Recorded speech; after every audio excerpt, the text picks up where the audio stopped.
Un cambio radical parece estar en marcha en Estados Unidos.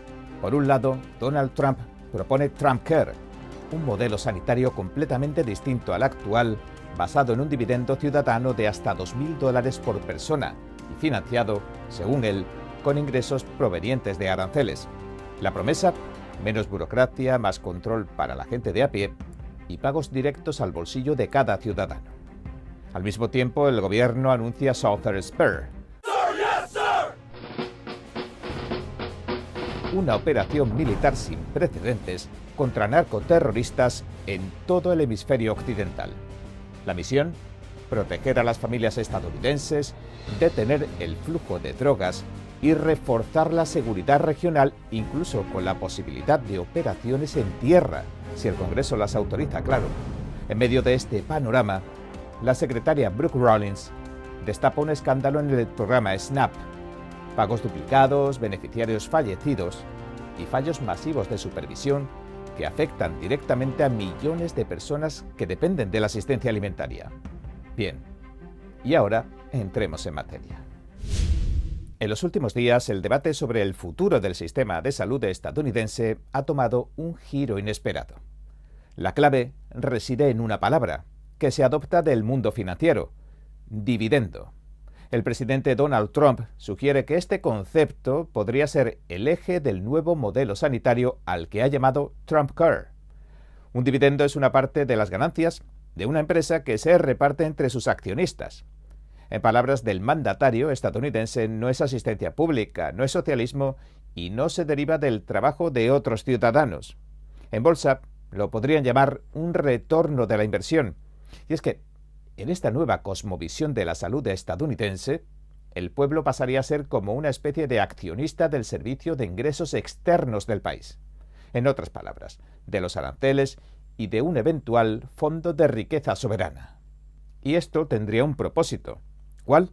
Pues según lo que sugiere el presidente, quiere transferir el poder de las burocracias federales a los ciudadanos de a pie. ¿Cómo? Pues repartiendo los ingresos multimillonarios de los nuevos aranceles entre la población. Ahora, para entender el camino que se ha recorrido hasta esta propuesta, revisemos los momentos clave. A principios de octubre, Trump aseguró que estaba entrando tanto dinero con sus aranceles que estaban pensando en un pequeño reembolso, y que un pequeño reembolso para personas de cierto nivel adquisitivo podría ayudarles. Un día después, el presidente extendió el concepto. Dijo: podría haber un reparto o un dividendo para las personas con ingresos medios y bajos. Casi a mediados de noviembre pareció redoblar la apuesta y dijo que se pagaría un dividendo de al menos $2.000 por persona a todos menos a las personas que cuentan con altos ingresos. Un día después, en la oficina oval, mientras conversaba con la prensa, reiteró que iban a pagarle un dividendo a la gente de ingresos medios y bajos, unos $2.000. El secretario del Tesoro, Scott Bessent, ya está avanzando los requisitos de los receptores. Puede consultar aquí la última información, se la dejo aquí. Trump, después, fue al show de Fox News con Laura Ingraham y cuestionó la ley de salud asequible de Obama, el también llamado Obamacare. Pero no se limitó a criticar las primas y los subsidios del Obamacare, sino que presentó la arquitectura central del modelo que llamó TrumpCare. El diseño que planteó se basa en 4 pilares con una fuerte correlación.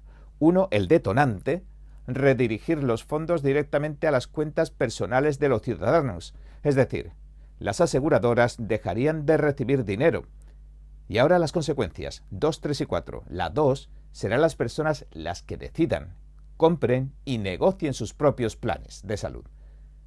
La 3, esto creará un mercado emprendedor para la atención médica. Y la 4, fomentará la competencia entre las aseguradoras, es decir, disminuirán costos y mejorarán la calidad. En palabras del dirigente, el dinero debe ir al pueblo y no a las aseguradoras ni a intermediarios gubernamentales. Y de acuerdo con estas declaraciones, este dividendo ciudadano depende de los ingresos que proceden de los aranceles. Así que no es tanto un programa social, sino más bien un mecanismo de reparto orientado al consumidor.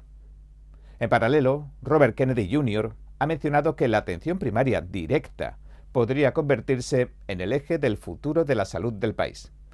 Y la combinación de ambas ideas, como señalan ellos mismos, dibujaría un sistema con menos burocracia de seguros, relaciones más directas entre médicos y pacientes, precios transparentes y que los ciudadanos tomen el control sobre el capital propio que piensan destinar al cuidado de la salud. Los conceptos que está manejando el presidente apuntan a un rediseño del flujo del dinero dentro del sistema sanitario. Pasa ahora desde las instituciones gubernamentales y las aseguradoras a los individuos. No se trata solo de emitir pagos, de acuerdo con lo declarado, sino de reestructurar los incentivos que sostienen la atención médica en Estados Unidos. En definitiva, una reestructuración de pies a cabeza. Hoy, en medio de un debate histórico sobre los costos médicos, el acceso a los servicios y el papel del gobierno, la propuesta de un dividendo ciudadano, relacionado con aranceles y aplicado al sistema de salud, plantea un cambio de rumbo difícil de ignorar. No es tan frecuente que una política sanitaria se describa con el lenguaje del mercado de capitales. Pero esta vez, la palabra elegida es precisamente esa, dividendo. Y en la visión que proponen los que llevan el timón, los estadounidenses serían, a todos los efectos, los accionistas o propietarios. Queda ahora en manos del pueblo, del Congreso y de las instituciones del país. ¿Qué opina? ¿Este nuevo diseño, una mezcla de reparto directo, competencia y reordenamiento administrativo, se convertirá en la próxima estructura del sistema de salud estadounidense? La secretaria de Agricultura, Brooke Rollins, revela que a 500.000 de personas se le pagaban 2 veces los beneficios del programa de asistencia nutricional suplementaria. Y bueno, el dato quizás más sorprendente es que más de 5.000 personas fallecidas seguían recibiendo la ayuda. En una entrevista con Fox News, Rollins calificó al programa de cupones de alimentos, el SNAP, como uno de los más disfuncionales y corruptos de la historia reciente de Estados Unidos. Según la secretaria, el 80% de los beneficiarios son personas que podrían trabajar. Es decir, para Rollins, algunos beneficiarios no trabajan porque los contribuyentes le pagan la factura. Sus declaraciones surgen en un momento de tensión. El cierre del gobierno, que terminó la noche del miércoles, afectó la entrega de ayudas de SNAP y provocó disputas legales en varios estados. A principios de mes, cuando se suspendieron las ayudas temporalmente, Rollins alertó de un fraude masivo en los estados que colaboraron con investigaciones. 21 estados, según la secretaria, se negaron a entregar los datos al Departamento de Eficiencia Gubernamental que creó la administración Trump a comienzos de año. El 13 de noviembre, el Departamento de Agricultura emitió nuevas directrices. Los estados ahora deben garantizar que los hogares reciban puntualmente la totalidad de sus asignaciones de noviembre. En otras palabras, la suspensión temporal de beneficios se anuló y se instruyó a los organismos estatales para que reanudaran la emisión normal de asignaciones para noviembre y diciembre. Del programa de cupones de alimentos, el SNAP, se benefician unos 42 millones de personas, 1 de cada 8 estadounidenses. El dinero se destina principalmente a hogares de bajos ingresos, con un promedio de $190 por persona al mes. En algunos estados, los beneficiarios aún no habían recibido los pagos completos de noviembre, pero las autoridades aseguran que trabajan para cargar los fondos en las tarjetas electrónicas antes del viernes, si no antes. La secretaria del Departamento de Servicios Humanos de Arkansas, Janet Mann, señaló que la colaboración de despensas de alimentos y campañas de donación ayudó a superar la brecha temporal, la escasez. En Alabama, las autoridades aseguraron que todo estaría arreglado para el 13 de noviembre y en Virginia Occidental para el 14. El cierre del gobierno, que ha permitido la reanudación del SNAP, concluyó después de que el presidente Trump firmara la resolución provisional que aprobó el Congreso, pero solo se ha asegurado la financiación federal hasta finales de enero, como ya contamos en programas anteriores. Ahora, el descubrimiento de pagos indebidos y registros duplicados en el SNAP plantea preguntas tanto sobre la supervisión como sobre la eficiencia del programa federal. Y es que estos hallazgos del Departamento de Agricultura subrayan un dilema complejo. Mientras millones dependen de estas ayudas para cubrir alimentos básicos, un porcentaje significativo de pagos llega por duplicado a los destinatarios o se emite a personas fallecidas. Un problema complejo, sí, porque el programa SNAP es un pilar de la asistencia alimentaria federal y, al parecer, va a someterse a un examen minucioso. Entre registros duplicados, pagos a fallecidos y disputas legales entre estados, la Administración federal ha prometido que todo va a volver a la normalidad, y pronto. Pero la pregunta que queda en el aire es: ¿cómo garantizar que la ayuda llegue de manera efectiva a quienes realmente la necesitan? Estados Unidos lanza una operación militar contra narcoterroristas en todo el hemisferio occidental. La misión, bajo las órdenes del presidente Trump, pretende frenar el tráfico de drogas y proteger a los estadounidenses de los efectos mortales del narcotráfico. El secretario de Guerra, Pete Hegseth, presentó la operación sin dar detalles de las medidas inmediatas. Describió la misión como una defensa directa de la patria, que expulsará a los narcoterroristas del hemisferio occidental. Su nombre: Operación Southern Spear. La recién creada Fuerza de Tarea Conjunta Southern Spear y el Comando Sur de Estados Unidos, conocido como SOUTHCOM, dirigirán la misión. El SOUTHCOM supervisa la planificación, las operaciones y la cooperación en seguridad para América Central, América del Sur y el Caribe, excluyendo territorios y posesiones estadounidenses. El presidente Trump ya ha declarado que está dispuesto a utilizar todos los recursos del poder estadounidense para detener el narcotráfico procedente de América Latina, y hasta ha mencionado la posibilidad de desplegar tropas terrestres en Venezuela. El representante Michael Rogers, un republicano por Alabama, respaldó las operaciones tras una reunión a puerta cerrada en una instalación de alta seguridad. Rogers le pidió a la administración Trump que haga público el fundamento legal de las acciones militares que está llevando a cabo. A su juicio, las operaciones son legales, pero dice que necesitan mayor transparencia. Trump, por su parte, declaró públicamente que su administración tiene autoridad legal para destruir las embarcaciones que la inteligencia identifique como transportadoras de drogas, y añadió que consultaría al Congreso antes de realizar ataques en tierra. Pero subrayó que la seguridad nacional y la protección de vidas estadounidenses es su prioridad. La operación Southern Spear se enmarca en un esfuerzo más amplio de Estados Unidos por proteger los alrededores más inmediatos del país y frenar la entrada de drogas mortales. Y aunque los detalles tácticos se mantienen reservados, la estrategia combina inteligencia, despliegue naval, tanto tripulado como autónoma, y cooperación regional. Desde Washington se asegura que la misión quiere salvaguardar vidas, protegerlas y neutralizar las amenazas sin comprometer la seguridad de los estadounidenses ni la estabilidad regional. Estados Unidos anuncia así una operación sin precedentes contra narcoterroristas en el hemisferio occidental, con un enfoque tanto legal como estratégico desde la costa de Florida hasta el Caribe y América Latina. La nación mantiene su postura firme: proteger a su población, combatir el narcotráfico y controlar los movimientos sospechosos en el vecindario.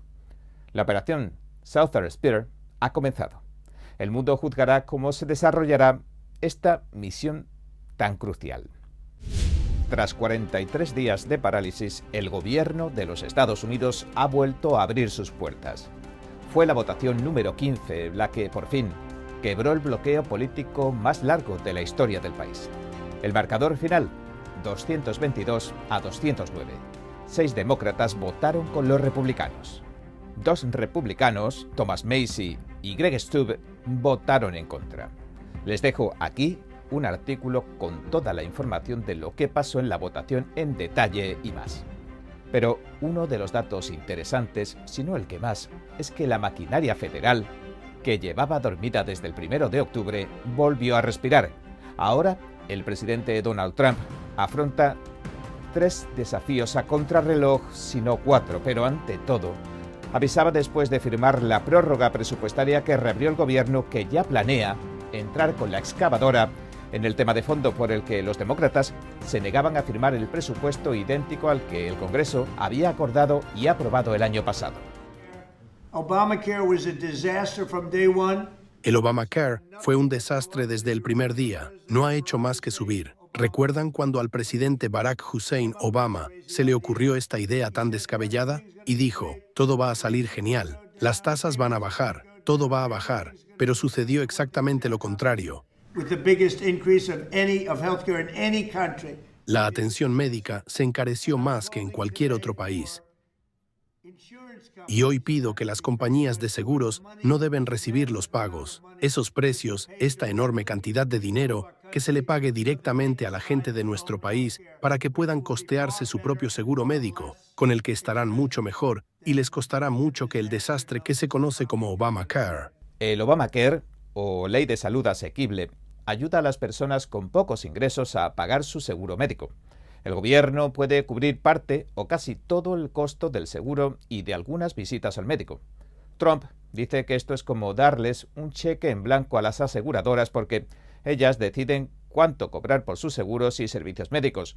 Por eso propone cambiar cómo se pagan los seguros.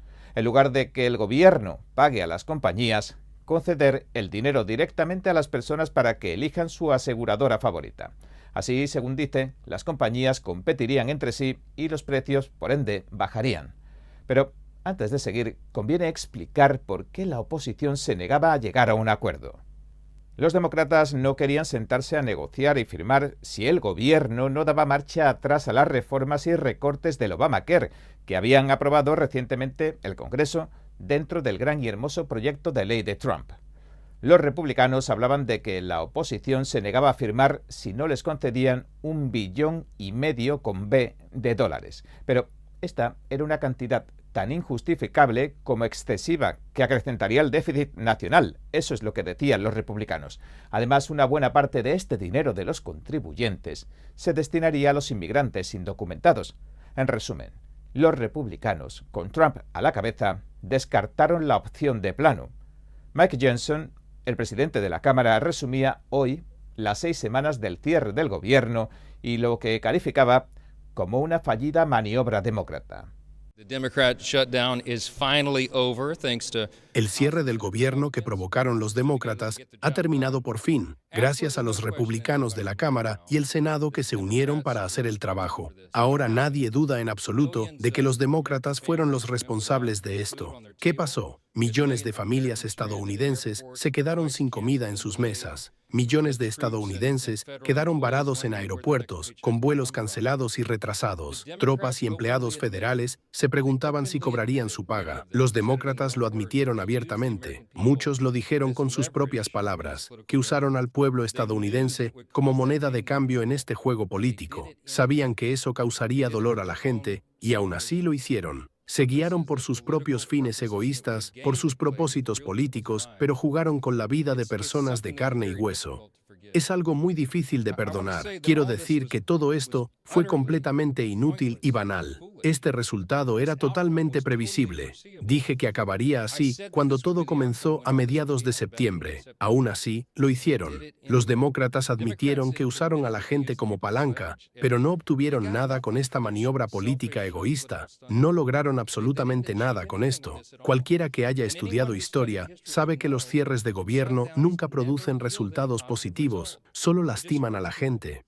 Con esas palabras se dio por terminada una crisis en la que el país entero había vuelto sus miradas hacia un Congreso dividido, donde la negociación se volvió el arte de resistir.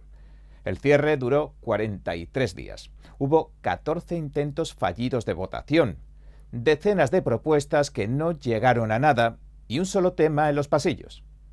¿Cuánto tiempo más podría resistir el país sin que el gobierno pagara salarios, financiara los sistemas de ayuda para las personas de bajos ingresos y mientras se cancelaban miles de vuelos?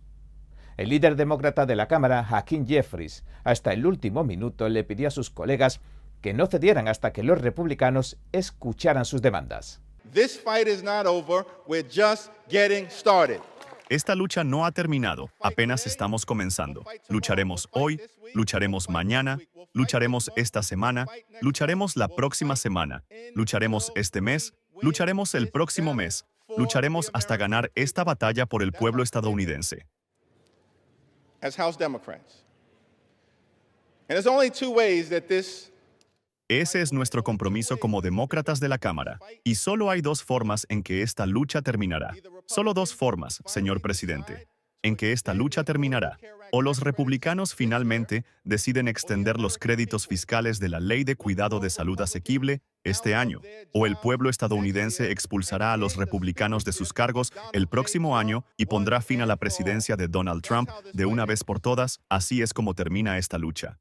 Pero, al parecer, la suerte estaba echada desde el día anterior, cuando el Comité de Reglas de la Cámara despejó el camino para el voto final. El texto que se ha aprobado tiene dos partes. Una resolución continua que mantiene un presupuesto igual que el del año pasado y que mantendrá al gobierno financiado hasta el 30 de enero, y la otra es un paquete de 3 proyectos de gasto conocido como minibús que garantiza fondos hasta el 30 de septiembre. Entre las disposiciones más importantes de este minibús está 1. La reincorporación de los empleados federales despedidos durante el cierre, 2. El pago retroactivo de salarios y 3. La prohibición de más despidos hasta finales de enero. El paquete, sin embargo, deja fuera la extensión de los créditos fiscales para las primas del seguro médico de Obamacare. Esta fue una concesión de último minuto que los demócratas negociaron en mitad de un acalorado disenso. Al final solo tienen la promesa republicana de que tocarán el tema en un pleno más adelante. Ojo, que se tratará nada más, no que se extenderán, pero los republicanos también deben dar la talla en cierta manera, como veremos en un minuto. A cambio, lograron garantizar los fondos para el programa de asistencia alimentaria y la estabilidad laboral de los empleados públicos. Durante la sesión, la representante Mary Gluesenkamp Pérez sorprendió a su propio partido. Promovió una resolución simbólica contra su colega Jesús Chuy García, al que acusan de preparar a su jefe de gabinete como sucesor en su distrito.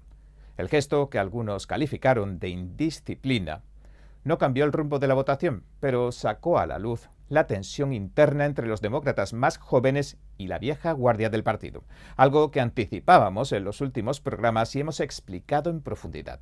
Ahora, a las 8 de la noche, la votación finalizó. El tablero se iluminó, 222 síes y 209 noes. Una mayoría exigua pero suficiente para terminar con el cierre más prolongado de la historia de los Estados Unidos. Afuera, los mercados reaccionaron de inmediato. Los futuros bursátiles subieron, anticipando la reapertura del aparato federal y el retorno de los datos económicos suspendidos durante casi 6 semanas. Los analistas lo llamaron el regreso de la visibilidad. Los informes del empleo, las estadísticas industriales, los datos agrícolas, todos volverán a circular, aunque, advierten los economistas, los registros de octubre y noviembre podrían haber perdido precisión. La interrupción de la recolección de datos afectará la fiabilidad de las cifras durante meses, no hay duda. En otras palabras, el país vuelve a moverse, pero lo hace con cautela. El Congreso ha comprado apenas 79 días de tregua antes de volver a debatir cómo financiar al Estado. Y ese reloj ya está corriendo. El acuerdo evitó que se hundiera el gobierno, pero no resolvió los problemas de fondo. El presidente de la Cámara tiene que afrontar ahora 3 desafíos que pondrán a prueba su liderazgo y la estabilidad de la nueva mayoría republicana. Primero, el tiempo. El presupuesto aprobado no es definitivo. Es apenas un parche temporal que expira el 30 de enero. Para entonces, el Congreso deberá negociar los presupuestos completos de 7 áreas delicadas: trabajo y salud, comercio y justicia, ciencia, defensa y seguridad nacional. Y cada uno de esos proyectos encierra batallas ideológicas profundas. El gasto militar, la política migratoria, la educación pública, la ciencia climática, etcétera, etcétera. Si la negociación fracasa, el país podría sufrir otro cierre antes de medio año. Segundo, la salud. Los llamados créditos fiscales del Obamacare, que reducen las primas del seguro médico para millones de familias, vencen el 31 de diciembre. Su renovación se sacrificó para destrabar este acuerdo. Ahora Johnson tiene apenas 49 días hábiles para presentar una alternativa. Si no lo hace, los moderados de ambos partidos podrían forzar una moción de descarga, un procedimiento que le arrebataría el control de la agenda legislativa y pondría en riesgo su presidencia.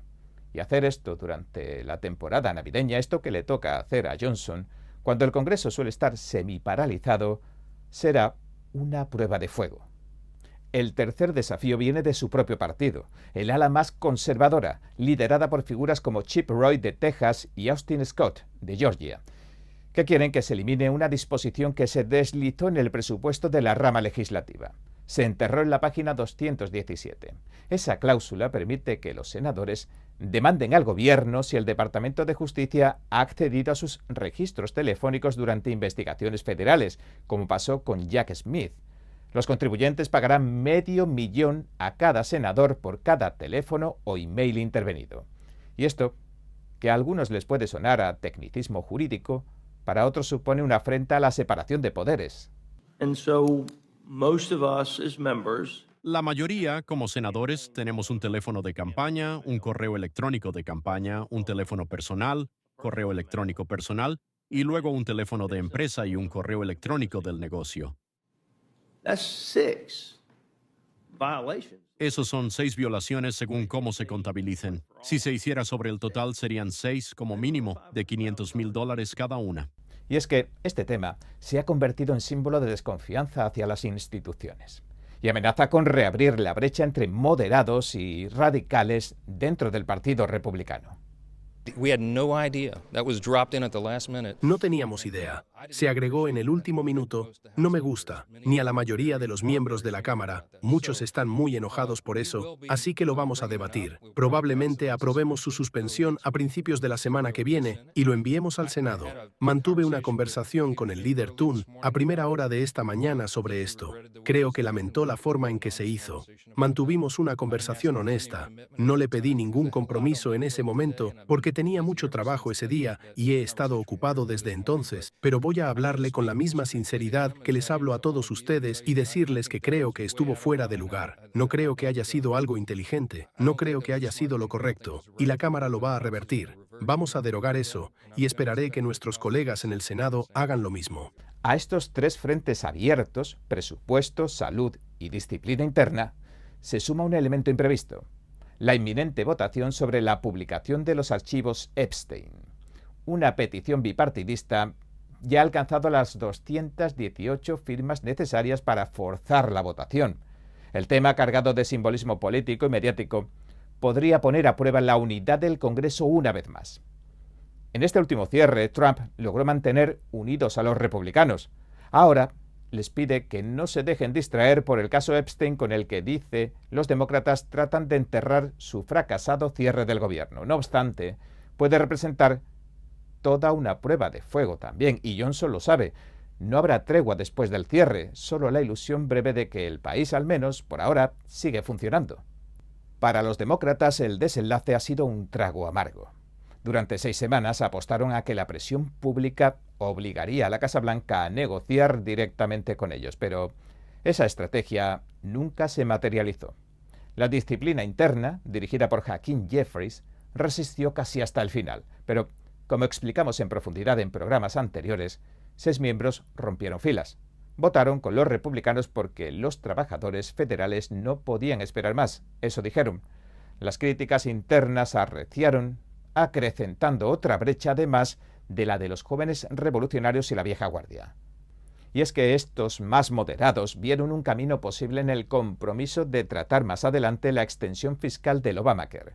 En otras palabras, abrir el gobierno ahora y pelear después por las reformas sanitarias, pero en el Senado las tensiones también crecen por otro asunto. Algunos miembros del propio Partido Demócrata han comenzado a cuestionar el liderazgo de Chuck Schumer, aunque las voces disidentes no tengan un gran peso en la práctica. Y por ahora todo parece calmarse, pero el eco de la división sigue resonando. Con el fin del cierre, el país comienza a ponerse en marcha. El secretario de Transporte, Sean Duffy, advirtió que llevará días restablecer la normalidad en los aeropuertos. Los 42 millones de beneficiarios del programa de asistencia alimentaria, los cupones de alimentos, recibirán sus fondos con retraso. Y en cada agencia federal habrá largas filas de expedientes atrasados.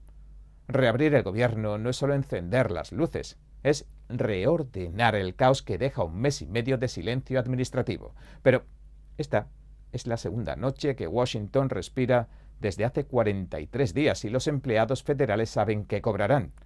Los aeropuertos volverán a llenarse, las oficinas reabrirán sus puertas y el ruido cotidiano del gobierno, ese zumbido burocrático que tantas veces pasa inadvertido, vuelve a sonar como una melodía tranquilizadora, aunque, si bien es verdad, el alivio será breve. El reloj ya ha empezado su nueva cuenta atrás. En 79 días, el Congreso deberá volver a negociar. El país volverá a mirar hacia este edificio blanco, preguntándose si esta vez sus líderes lograrán mantenerlo encendido. Así que el gobierno se reabre, las puertas giran otra vez y el reloj de la democracia sigue su marcha con sus pausas, sus tropiezos, sus despertares, porque el verdadero desafío no es volver a abrir un país, sino mantenerlo en marcha. ¿Y usted qué opina? Bueno, hasta aquí nuestro informe de hoy. Si le gustó, por favor, no olvide darle a me gusta, suscribirse y compartirlo. Gracias por ver En Primera Plana. Nos vemos mañana.